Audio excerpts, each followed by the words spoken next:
SCP-8, the Zombie Plague, by the Vogue. Good afternoon. Today we're going to be looking at SCP-8, Object Class Euclid. Special Containment Procedures. SCP-8 samples have been deemed Class 5 Extreme Biological Hazards, and all related protocols apply. Incineration and irradiation measures will be deployed in the event of a political or military action which may result in the facility being dismantled. A power failure or zero communications from operatives or outside channels during any given 8-hour period. The quarantine period for operatives leaving the facility is 4 months. If a breach has occurred, incineration and irradiation measures shall be deployed. It should be the policy of all G2 sites to not prepare an evacuation procedure. Description: SCP-8 is a complex prion, samples of which are stored in each of the known G2 sites. Research into SCP-8 is highly classified and primarily aimed at preventing research which may lead to the synthesis of SCP-8 in the distant future. Traits of the SCP-8 prion include 100% infectiousness, 100% lethality, transmission through exposed mucous membranes, and all bodily fluids, not airborne or waterborne.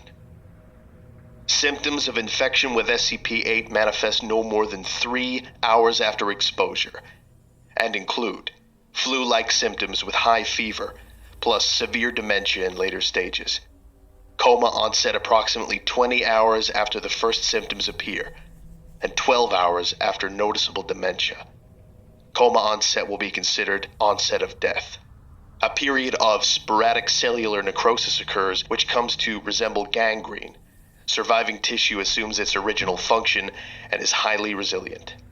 Red blood cells greatly increase oxygen storage capacity, resulting in slower blood flow and increased muscle endurance and strength. This is a bit like a normal zombie virus, really. I will say, I really like that they have detailed out what it actually does.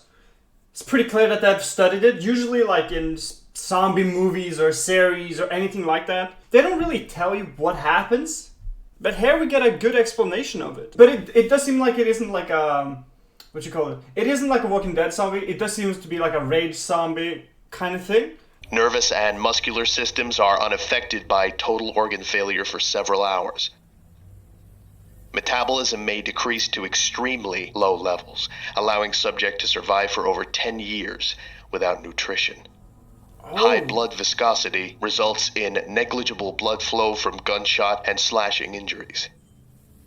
Conditioned behavior, motor controls, and instinctive behavioral mechanisms are damaged, and cognitive abilities are severely retarded and erratic.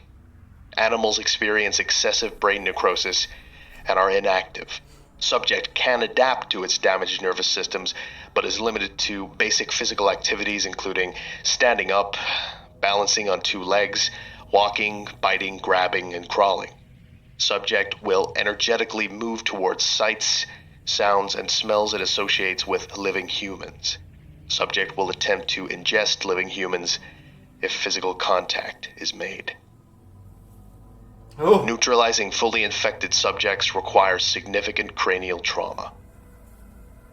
There is strong evidence to suggest that SCP-8 itself did not form naturally on Earth, since variants of similar complexity would have displaced much of the ecosystem. In 1959, a short collaborative effort with the USSR to locate G2 sites and eliminate SCP-8 was negotiated following their discovery. The status of SCP-8 in Russian custody since collaboration ended is unknown. Addendum 8-1. SCP-500 has been found to be able to completely cure SCP-8 even in the advanced stages of the disease. That's pretty nice! I mean, look, it was really short. That was kind of I don't know. It was a lot, it was good.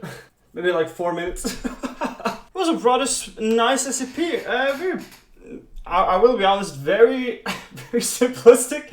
But look, that's sort of nice too. You know what I mean? And I'm glad it is in the universe. Most SCPs have this phenomenon of something that can't be explained or something that is completely mysterious. However, this one I didn't really catch up on what was so mysterious about it. Maybe it's like how it's function and why the virus does and how the virus affects maybe, but they didn't really go into that, unfortunately. Now there was one thing they mentioned just at the end.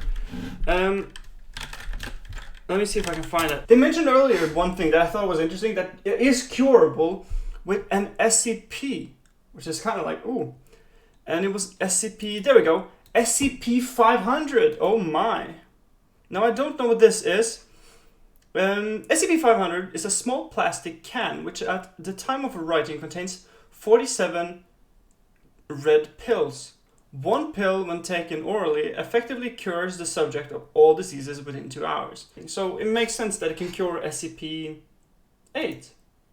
Fair enough. I didn't really know that. I never heard about SCP-500. Anyways, thank you guys for watching. I hope you enjoyed this video. Please leave a like and subscribe. And if you have any recommendations, comment down below. And I'll see you in the next one. Peace.